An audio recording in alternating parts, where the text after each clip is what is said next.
अस्सलाम वालेकुम जी, कैसे हैं आप लोग। तो आज मैं आपके लिए लेकर आई हूँ एक ऐसी रेसिपी जो देखते देखते आपके मुंह में पानी आ जाएगा। जी हाँ, ये है क्रिस्पी मज़ेदार झटपट तैयार होने वाले आलू ब्रेड पकौड़ा।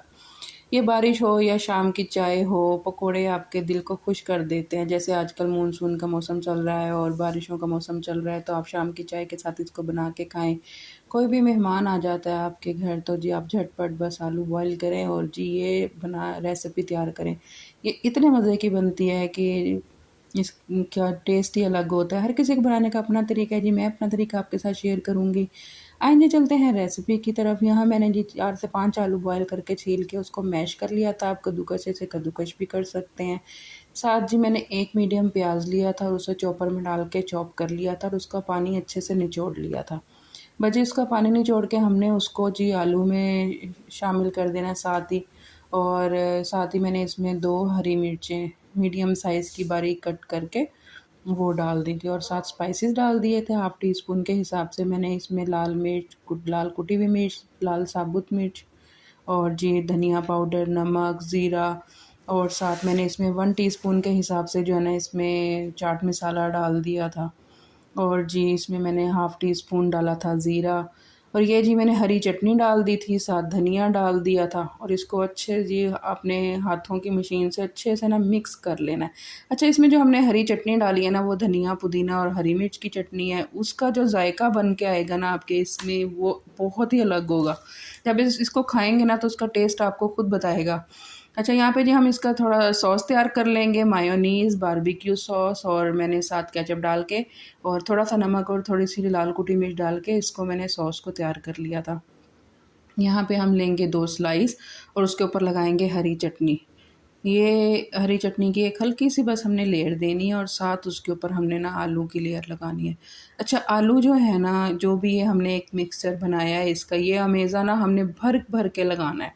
बिल्कुल भी आपने इसको लगाने में ना कंजूसी नहीं करनी है। क्यों जी, सारा जायका इसी का है। ये जो इसके अंदर जो चीज़ें हमने डाल दी हैं ना, उसका जायका बहुत मज़े का आएगा। अच्छा, आपके पास अनारदाना हो ना, वो भी आप इसके अंदर डाल लीजिएगा। मेरे पास नहीं था इसलिए मैंने इसको स्किप कर दिया। आपके पास हो तो वो ज़रूर डालिएगा।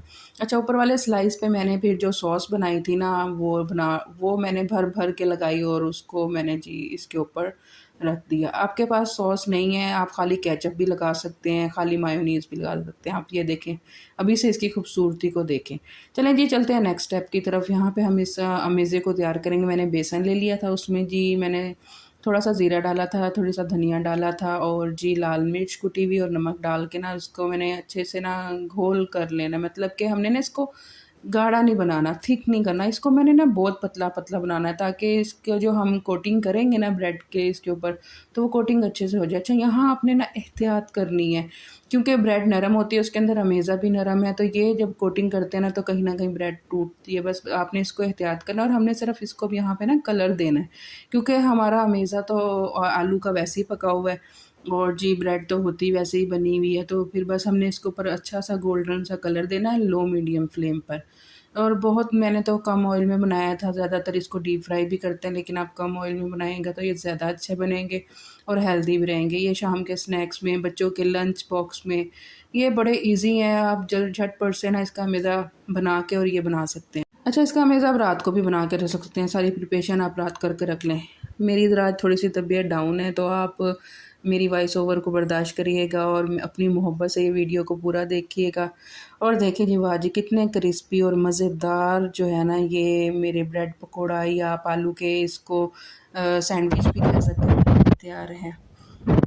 मेरी रेसिपी को जी ट्राई ज़रूर किया करें। ये देखें जी, मैंने कट करके अंदर से दिखाया, आप देख रहे हैं इसकी खूबसूरती। ये अंदर से जितने खूबसूरत नज़र आ रहे हैं ना, ये खाने में भी उतने ही मज़े के थे। इसे आप जी हरी चटनी के साथ, केचप के साथ बड़े ही मज़े के साथ सर्व करें, बहुत ही इसको टेस्ट लगता है। चलें जी चलते, ये है जी मेरी आज की रेसिपी है। अगर आपको पसंद आई हो तो लाइक, शेयर, सब्सक्राइब करना मत भूलिएगा। बेल आइकन को प्रेस करिएगा। अपना ख़्याल रखिएगा, दुआओं में मुझे याद रखिएगा। ओके जी, अल्लाह हाफ़िज़।